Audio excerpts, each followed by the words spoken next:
Hola, soy Verónica Sama de Sama Dimadi y en esta oportunidad vamos a platicar en este nuevo episodio de Historias del Alma de una historia que a mí me ha impactado mucho y están con mayor frecuencia llegándome estos casos que son los casos de intentos de suicidio. Decidí hacer este episodio porque esta semana hay una fecha muy particular para celebrar el Día de la Prevención del Suicidio. Nos está pasando a nivel mundial. Imagínense que cada 40 segundos una persona se suicida. Estamos hablando de 800,000 suicidios en el mundo al año y en México estamos teniendo cerca de 7,000 suicidios al año, en donde el 25% son mujeres y el 75% son hombres, y la edad va entre los 15 y los 29 años de edad. Imagínate lo que tiene que pasar por la mente de una persona para decidir que esta vida ya no vale la pena vivirla. ¿Qué tan desesperado te debes de sentir para creer que esta es tu última opción? Entonces, el caso de hoy lo quiero compartir porque se trata de la historia de un chico de 22 años que llega a mí porque su mamá es paciente y bueno, trabajando con ella nos damos cuenta que ella está evidentemente muy preocupada y está muy triste, y a pesar de que ha buscado ayuda y caminos distintos como psiquiatra para que su hijo esté medicado, terapia psicológica para que le ayuden, llega un punto en donde él no encuentra caminos. Cada vez con mayor frecuencia menciona que ya no quiere estar. Ha dejado la universidad, no se estabiliza en el trabajo, se la pasa como dormido, muy deprimido, como que nada le satisface, como que no encuentra motivación ninguna para moverse, y abiertamente ha expresado que él ya no quiere estar aquí. Entonces, su mamá está ya muy desesperada y me pide que por favor trabaje con él. Es importante cuando una persona te pide ayuda para alguien más, hacerles ver que yo no puedo intervenir a menos que esta persona quiera. Estos procesos en donde trabajamos a nivel energético es muy importante tener la autorización de la persona. Puede haber muy buena intención de la familia, pero si él decide no trabajar, no hay nada que yo pueda hacer, no hay más nada que yo pueda hacer. Entonces, finalmente, yo le explico esto a la mamá y ella hace toda su labor de convencimiento y le pide a este chico que me dé una oportunidad, que platique conmigo y que encuentre una forma distinta. Yo ya había trabajado con él antes en una sesión de registros, pero como que él no estaba en un momento abierto a escuchar probablemente. Le resonaron algunas de las cosas que ahí escuchó, pero pasó el tiempo y aparentemente no se movió nada para él. En esta oportunidad, él acude conmigo y hacemos una sesión de Reiki en esa ocasión. Cuando yo voy a comenzar una sesión de Reiki, lo que hago es como un levantamiento, como un pequeño diagnóstico para entender cómo está esta persona en este momento, si está tomando algún medicamento, si tiene alguna condición física, molestias físicas. Evidentemente yo no soy médico, no soy terapeuta psicológica, pero estos datos a mí me ayudan para tener un contexto más claro de la persona y poder, sobre todo en Reiki, hacer énfasis en la parte del cuerpo en donde él esté afectado. Entonces comienzo a hacer este levantamiento y cuando empezamos a hablar, él me dice que su mamá no sabe, pero que él intentó suicidarse el fin de semana, que alguien le había dado unas pastillas, aparentemente un medicamento controlado, psiquiátrico, que lo tenía por ahí refundido en un cajón y que el fin de semana entró en desesperación y dijo, este es el momento, y decidió tomarse las pastillas. Se las toma y Pues al siguiente día despierta y aquí sigue. Y fue sorpresivo despertar, fue sorpresivo darse cuenta que aquí seguía y entonces preguntarse qué había pasado, qué había hecho mal, por qué las pastillas no habían funcionado. Y se cuestionaba esto, no el hecho de haber tomado la decisión de suicidarse, sino el hecho de que las pastillas no hubieran funcionado. Entonces yo lo escuchaba en su diálogo y él, al contarme la historia, me la contaba como si me estuviera contando una película, como totalmente desvinculado emocionalmente del hecho, como si me estuviera contando la historia de alguien más que no tiene nada que ver con él. Y esto fue para mí pues muy sorpresivo y me dejó con una sensación de no se da cuenta de lo que me está contando, no se da cuenta que lo que me está diciendo es que intentó quitarse la vida. Por supuesto, en el espacio de Reiki y en cualquiera de las terapias que yo manejo, jamás cuestiono ni juzgo, hago preguntas y escucho. Y en esta ocasión no fue diferente, solo lo escuché y una vez que me había contado le dije, ok, vamos a ver qué trae Reiki para ti.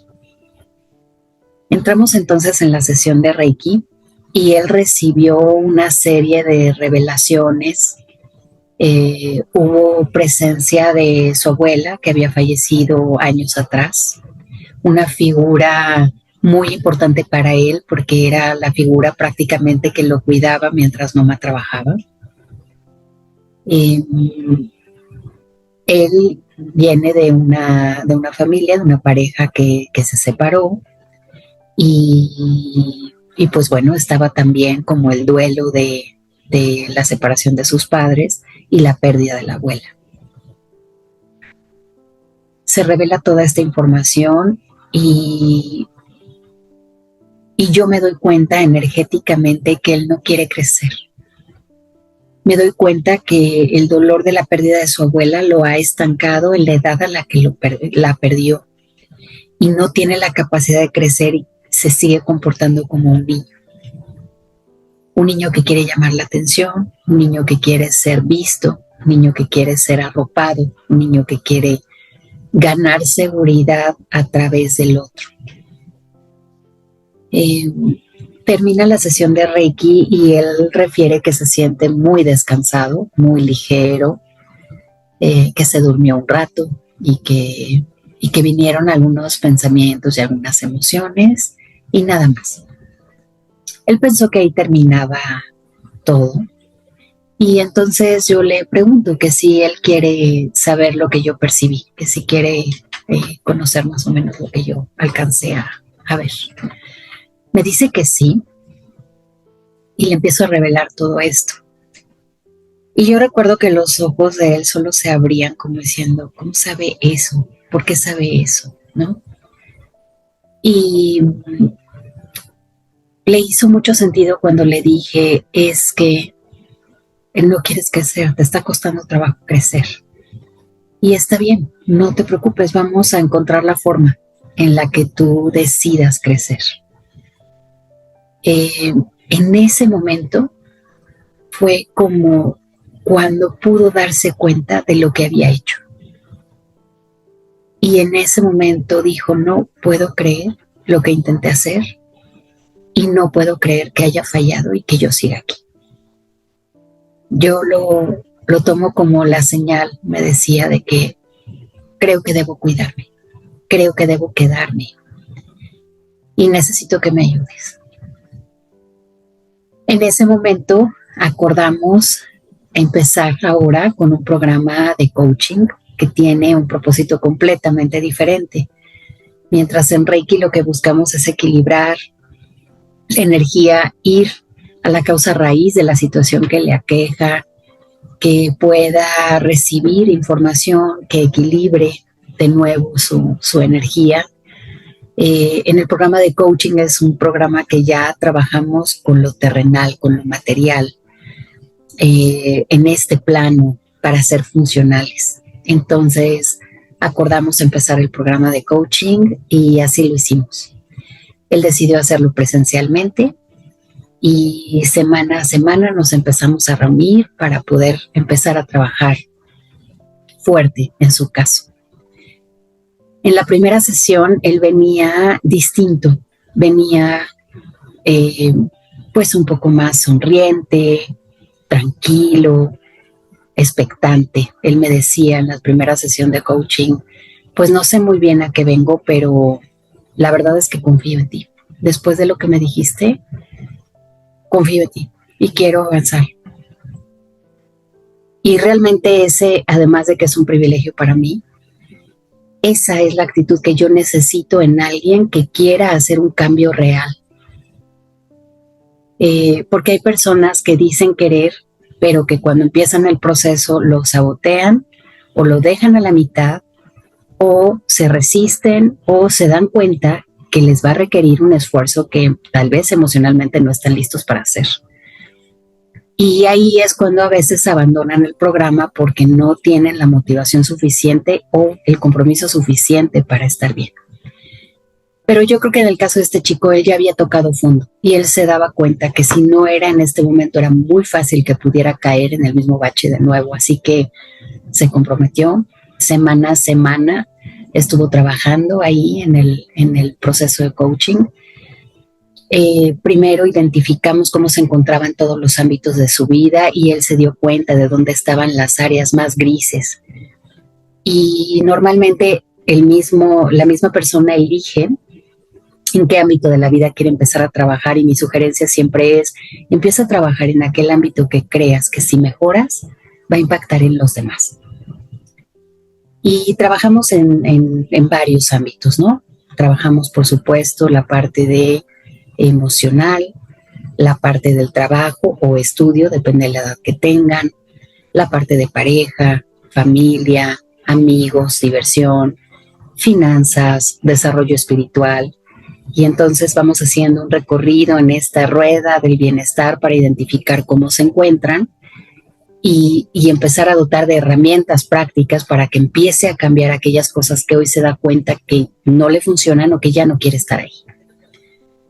Entonces, él eligió empezar con el tema de la parte emocional. Y toda la parte de estabilidad emocional es un ámbito completo. Y a veces llegamos muy profundo. Y en el caso de él no fue la excepción. Empezamos a trabajar fuertemente en que él identificara las características de un niño y las características de un adulto. Cuando las empieza a identificar, él mismo diciendo, pues es que un niño normalmente espera que le digan qué hacer, espera instrucciones, espera que le solucionen, hace berrinches, se enoja cuando las cosas no son como él quiere, se conforma, espera que las cosas sucedan, se hagan por sí mismas, no toma responsabilidad, no mira a los otros. Todo tiene que ver con él. Y mientras listaba toda esta serie de características, yo veía que empezaba a cambiar hasta su postura corporal, como diciendo, caray, creo que estoy entendiendo que yo me estoy comportando así en muchos ámbitos de mi vida.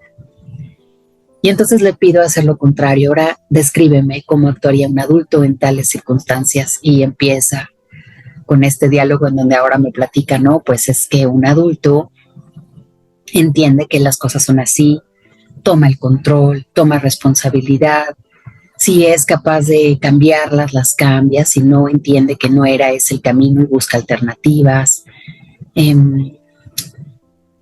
se responsabiliza de lo que siente, expresa lo que siente, pide lo que necesita, escucha a las personas a las que ama para poder negociar, para poder establecer un vínculo más sano y en ese momento empieza a identificar que hay ámbitos y momentos en su vida en donde se sigue comportando como un niño. Y entonces en el proceso de coaching lo que hacemos es empezarle a decir, bueno, ¿te quieres mover de dónde estás? Sí, ponme un ejemplo de dónde estás hoy y que ya no quieres estar ahí. Y entonces, bueno, pues quisiera tomar decisión más seria con respecto a mi regreso a la universidad. Muy bien, ¿de quién depende esa decisión? No, pues depende totalmente de mí. O sea, tengo que ir a hacer trámites, tengo que moverme, tengo que hacer esto, lo otro. ¿Depende de alguien más? No. ¿Quieres hacerlo? Sí. ¿Puedes hacerlo? Sí. ¿De quién depende? Totalmente de mí. ¿Cuándo lo vas a hacer y cómo lo vas a hacer? Y entonces a partir de herramientas y de ir facilitando, pues es ir encontrando la forma en la que él encuentra que sí tiene los recursos para solucionar la situación que se le está presentando. Siempre tenemos los recursos para ir solucionando. Y así, bueno, sesión a sesión de coaching fue autodescubriendo muchas cosas, fue llevándose herramientas, fuimos identificando situaciones de pareja que había vivido, fuimos identificando los roles importantes de los pilares en su familia, fuimos identificando dolores profundos, sensaciones profundas, su lado oscuro, ¿no? Aquellas cosas que empezaban a ser dañinas en muchos sentidos, miradas diferentes del mundo, hábitos que no le estaban construyendo, sino le estaban destruyendo y empezaban a ser compulsivos y no se daba cuenta de dónde venían. Entonces empezamos a trabajar de manera profunda. Se empezó a comprometer mucho con el proceso, empezó a hacer sus tareas, se despidió de la abuela con una hermosa carta en donde le agradecía todo lo que ella había entregado.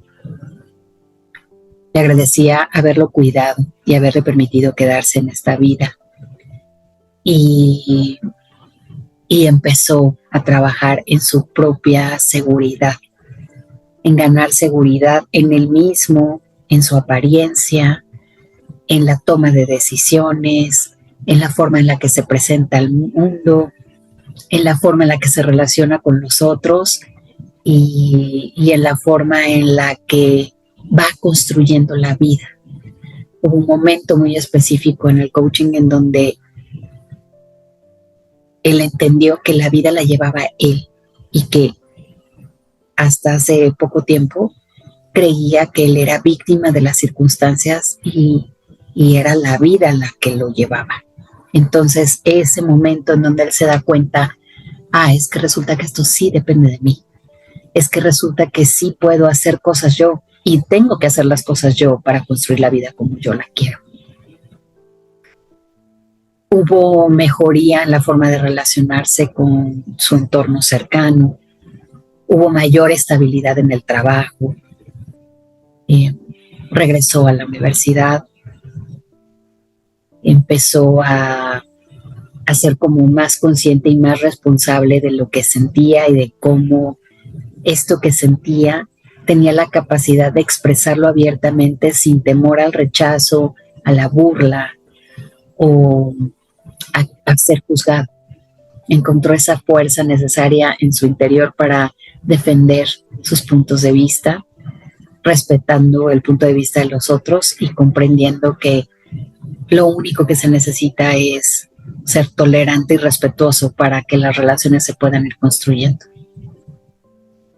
Sigue en el camino, no hemos terminado el programa de coaching. Está a un paso de hacer ya su presentación. Después de 12 sesiones, hacen una presentación en donde explican para ellos qué ha sido el proceso de coaching, qué han descubierto, con qué herramientas se quedan, qué van a usar de estas herramientas y está ideando la mejor manera para hacerlo. Hacemos una sesión en donde lo presenta a las personas que le elige invitar y puede hacer una presentación, un video, un dibujo, una canción, una simulación, lo que él elija, una fotografía, lo que él elija que refleje todo su proceso de coaching. Ha sido maravilloso para mí acompañarle en este proceso de autodescubrirse, de encontrar motivación a quedarse en la vida, a darse cuenta que sí depende de él y que tiene las herramientas para construir la vida como él la elija. No sin esfuerzo, evidentemente, no sin altibajos, no sin lucha, pero ha sido muy valiente de mirarse de frente, de entender las emociones, de darles un nombre, de ponerlas en un lugar, de abrir ese cajón que había querido mantener cerrado para que no doliera y darse cuenta que la emoción, si te distraes, si la evades, no quiere decir que se vaya, ahí se va a quedar y se va a acumular y va a ser cada vez peor. Así que tener herramientas para gestionar las emociones, no tratar de distraerte, no dejar de sentirlas, sino aprender a sentirlas, hacerlas conscientes y trabajar con ellas a tu favor. Ha sido un privilegio mirar su cambio, atestiguar y acompañar en su propia reflexión, hoy con una mirada mucho más de adulto, de lo que pudo haber ocurrido si ese medicamento hubiera surtido efecto. Y bueno, a mí me gusta esta historia para enmarcarla en esta semana tan relevante en un tema de salud pública que nos está aquejando, porque la depresión, la ansiedad son las pandemias reales que estamos afrontando como humanidad. Tenemos que recordarnos que estamos todo el tiempo corriendo, todo el tiempo estimulados por la tecnología, todo el tiempo ocupados, recibiendo mensajes de todo tipo, obligando a nuestro cerebro a estar alerta en todo momento. Y esto lo que está generando es mucho cansancio, está cambiando la química del cerebro, es especialmente complejo en niños y adolescentes que todavía no alcanzan la madurez total de su cerebro, que esto sucede alrededor de los 22 años. El estímulo constante de la tecnología está cambiando la química del cerebro y el desarrollo no es el óptimo. Y esto se ve reflejado en falta de atención, falta de concentración, dispersión. Ellos le llaman mucho, estoy disasociado, ¿no? No sé si estoy o no estoy, desvinculado de todo y con pocas herramientas emocionales para poder manejar esto que sienten en una etapa de vida en donde están creciendo, en donde quieren pertenecer, en donde quieren ser parte de algo, quieren que la gente les dé like, quieren que la gente les siga, están cuidando su aspecto físico, pero también se dan cuenta que no son el prototipo de belleza que se muestra en las redes, ni el prototipo de éxito ni de vida feliz que se muestra en las redes. Entonces los niveles de depresión, de ansiedad, la baja autoestima, llegan a apoderarse de ellos, en donde empiezan a ver su entorno y se dan cuenta que no son esta persona bellísima, exitosísima, adinerada y feliz que se muestra en las redes. Y entonces no encuentran caminos para encontrar su lugar a pesar de sus contextos. Y la verdad es que debo decir que los padres y que los adultos en este momento de la vida tampoco somos muy aspiracionales, que digamos, porque nos ven cansados, nos ven corriendo, nos ven preocupados por la cuestión económica, nos ven todo el tiempo haciendo cosas, estando menos con ellos, menos los espacios de convivencia. Mientras más me dejes hacer mis cosas mejor, ve y conéctate ya con tu celular, al fin estás jugando con tus amigos, y entonces está generando un vacío muy grande y no estamos siendo esta red de contención necesaria. Entonces, algunos puntos importantes para padres, madres, cuidadores principales, gente que estamos alrededor de jóvenes principalmente, hay señales de alarma muy claras, ¿no? Si se encierran de más, si están demasiado solitarios, si empiezas a notar que lo que antes disfrutaban ahora no, si hay señales de que ya no les satisface o les emociona o les motiva aquello que antes les causaba mucho gusto, si te das cuenta que hay ansiedad, si te das cuenta que no están prestando tanta atención en su aspecto físico, les da igual, incluso dicen, me da igual. Si cambian sus comportamientos de ser ligeros, tranquilos, risueños, de pronto estar incluso con niveles de agresividad, la forma de responder, cortantes con el entorno, alejados de los amigos con los que normalmente convivían, son señales de alarma. Y hay personas que ya de plano dicen, yo ya no quiero estar aquí.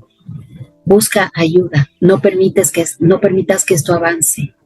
No dejes que un proceso de ansiedad que puede controlarse muy bien con un equipo multidisciplinario, cuando entra el médico y diagnostica, el terapeuta y diagnostica, cuando sí es necesario se da el medicamento que se requiera, y terapias holísticas que puede haber muchas que puedan darte una visión diferente de las cosas.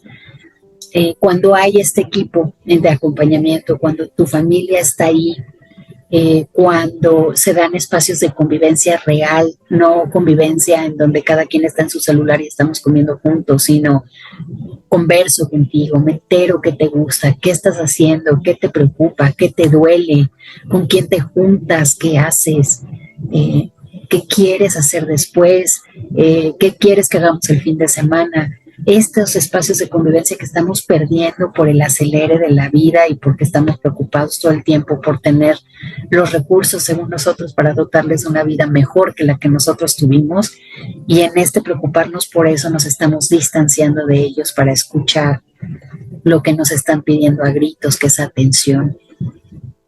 Nos están pidiendo que nos preocupemos por ellos, que les preguntemos cosas, nos quieren ver más tranquilos, nos quieren ver junto a ellos, quieren que hagamos cosas juntos, y es una petición constante. Validar sus emociones es algo fundamental. No te burles de lo que siente, no desacredites lo que siente, escucha lo que te está diciendo. Lo que para ti puede ser una tontería es su mundo. Cuando te dices que me peleé con mi amigo y lo está viviendo con mucha intensidad y hay mucho dolor y hay emociones que le están aquejando, por supuesto, si lo comparas con los problemas que tú como adulto puedes tener, lo trivializas y dices, ay, por Dios, o sea, ya mañana te contentas con él. Y el camino no es ese, el camino es, esta es tu preocupación porque ese es tu mundo entero. Entonces, claro que es preocupante, me siento, te escucho, te miro a los ojos, dejo el celular a un lado y tú eres lo más importante, y cuéntame cómo te sientes y qué piensas hacer. No le resuelvas las cosas, no le digas qué tiene que hacer. Escúchale y pregúntale, ¿tú qué quieres hacer? ¿Cómo lo quieres manejar? ¿Cómo te sentirías mejor? ¿Cómo estarías más tranquilo? Haz estas preguntas para que él o ella vayan encontrando sus propias respuestas, pero que sepan que estás ahí, que sepan que no les vas a soltar, que no les vas a dejar solos, que esta vida vale la pena vivirla, aunque todos estemos como locos y estemos distrayéndonos todo el tiempo y creyendo que lo más importante es tener dinero, ser famosos, que la gente nos busque, que nos mire, preocuparnos por nuestro aspecto físico, estar muy hermosos, pero a veces estamos muy hermosos y estamos deshechos por dentro. Y no debemos de dejarlos solos en este proceso en donde están además creando su propia identidad. Hay confusión, se sienten presionados a probarlo todo, a hacer todo lo que hacen los demás.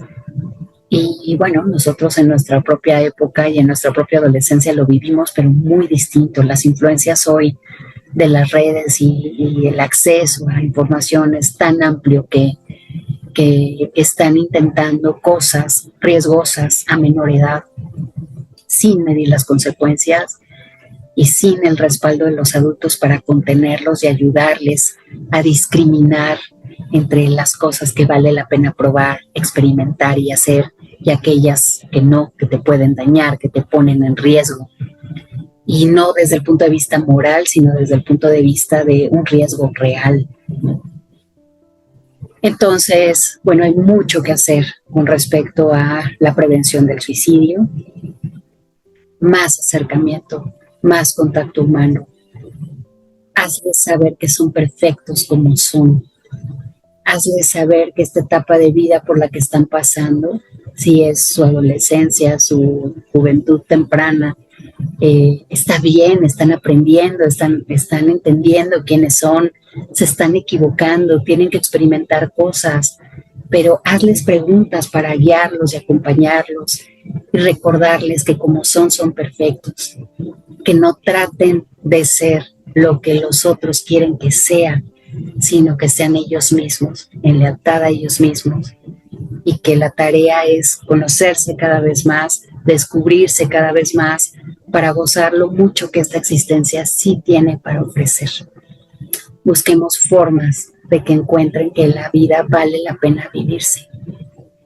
Y también piensa, si tú eres padre, madre de familia, cuidador principal, tío, tienes jóvenes cerca, eres maestro, influyes en niños, en jóvenes, observa tu propia vida, observa cómo te presentas ante ellos, porque lo que ven en ti es lo que ellos imaginan que es la adultez.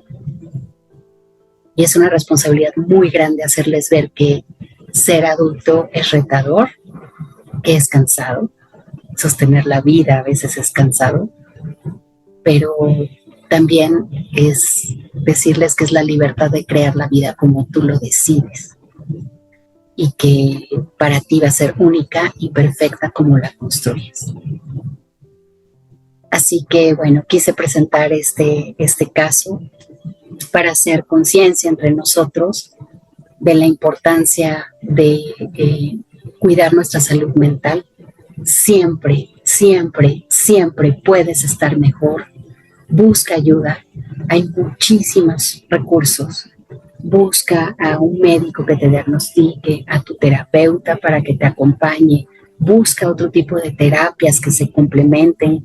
Busca lo que haga sentido para ti, pero busca ayuda, por favor. No llegues al límite de tu ansiedad, de tu depresión, en donde creas que la única salida que tienes es quitarte la vida. Entre paréntesis debo decir, y probablemente sea tema de otro podcast completo, pero para cerrar con esta idea, he tenido la oportunidad de trabajar con personas en registros akáshicos que contactan con una persona que cometió suicidio. Y esta energía de la persona que se suicidó viene a explicar un poco sus razones para hacerlo, y por lo menos en 5, 7, 10 casos recientes, lo que estas energías comparten es que yo creí que esto se iba a terminar quitándome la vida. Y hoy me doy cuenta que en mi proceso evolutivo aquí no se termina y necesito seguir trabajando para poderlo sanar. Y es muy impactante cómo esta energía lo comenta una vez que ya ha dejado este plano. Creo que vale la pena hacer otro podcast al respecto, pero bueno, quería cerrar con eso, como para darnos cuenta que si pensamos que todo termina aquí y que esa es la salida que tenemos y ya que se termine esto, por favor, aparentemente no termina aquí. Y si ya estamos aquí, si es un privilegio y un honor estar vivos, tenemos que hacer todo lo que esté en nuestras manos para disfrutar de nuestra existencia y hacer que nuestro paso en esta tierra haya valido la pena. Soy Verónica Sama de Samadhi Madi. Me encantó estar contigo y apoyar de alguna manera en todo lo que tenemos que hacer para difundir la forma de estar mejor, de lograr bienestar, tranquilidad, paz, calma. Aquí cerramos nuestro podcast del día de hoy. Te dejo luz hasta que nos volvamos a encontrar. ¿Y tú qué quieres descubrir?